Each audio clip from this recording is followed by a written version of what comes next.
watching KTAL News Now. Here's Brittany DeFran with your midday news break.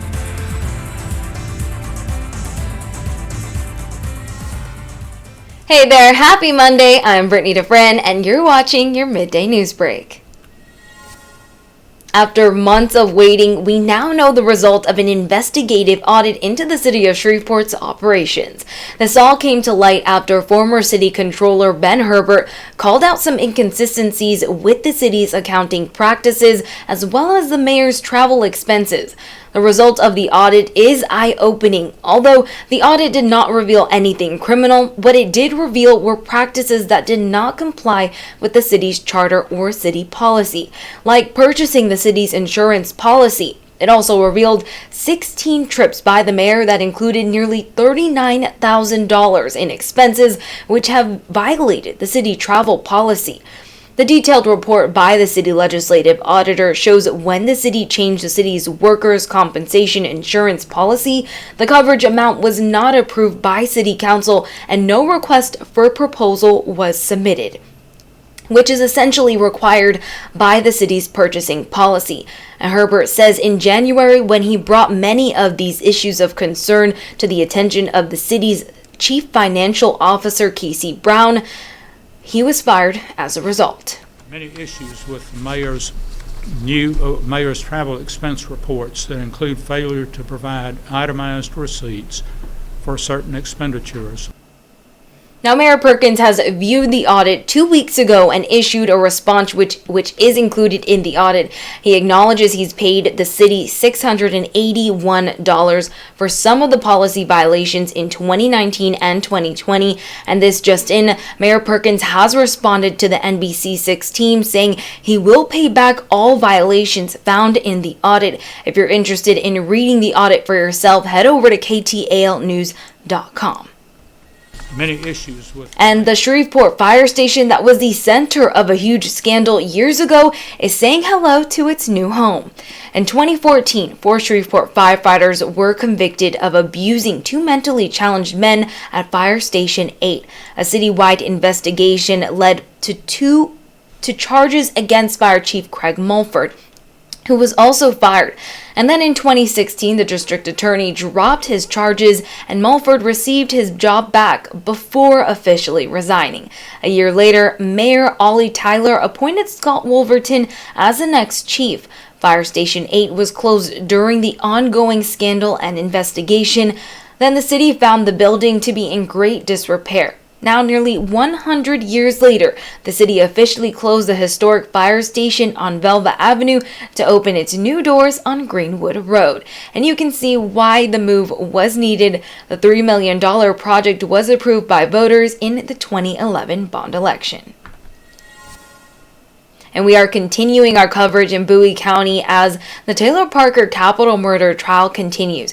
According to courtroom documents obtained by NBC6 News, prosecutors say the convicted killer continues to scheme while behind bars.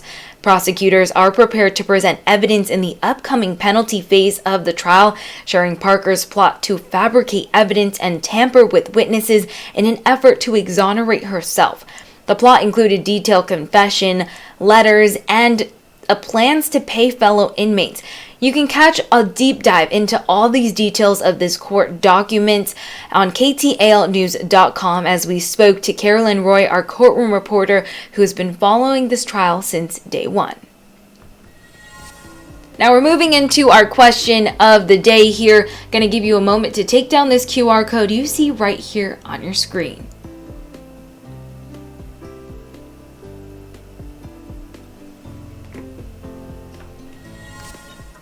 Alrighty, today's question of the day is, should GOP leaders continue to support Herschel Walker even after abortion claims? Now, this is all as Republican leaders are renewing their support for Georgia Republican Senate candidate Herschel Walker. And this comes after allegations of abortion claims. So you can go ahead and put your answer in here, yes or no.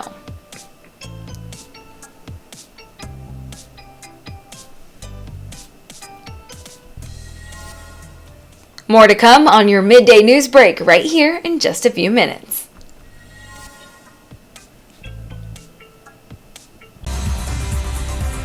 watching KTAL News Now. Here's Brittany DeFran with your midday news break.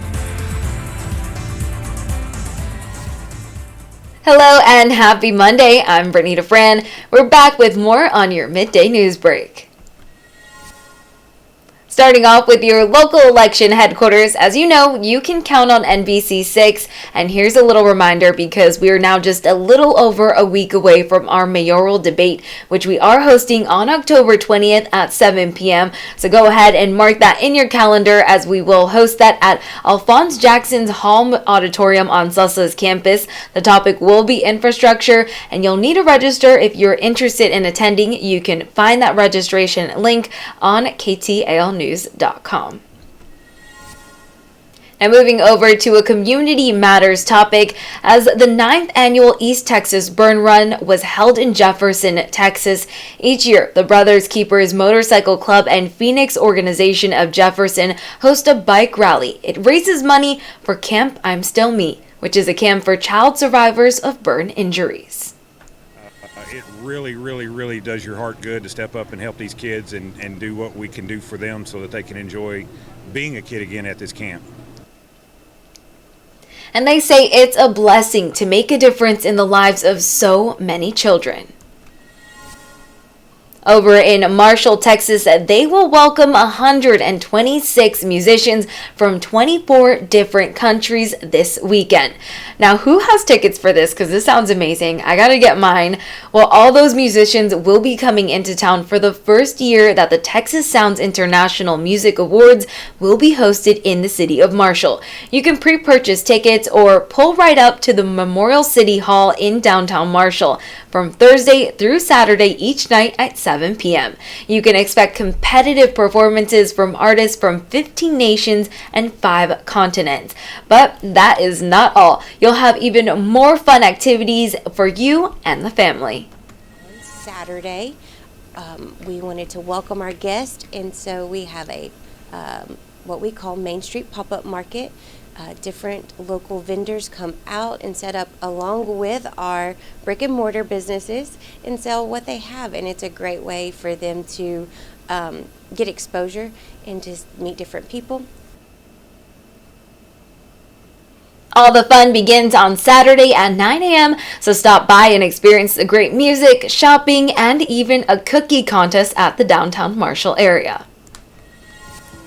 Taking you to our question of the day, giving you a moment to take down this QR code you see right here on your screen.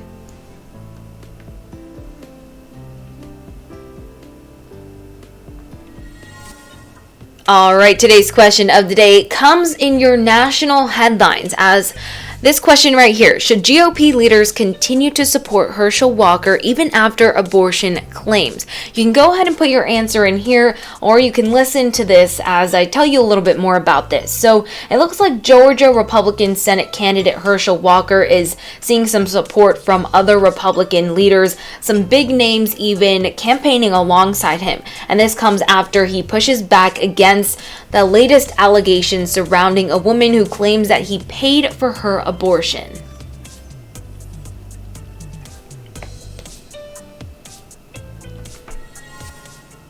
Thank you for tuning in. That's all we have for you today. For more details on these stories, head on over to KTALnews.com. Have a great day, guys.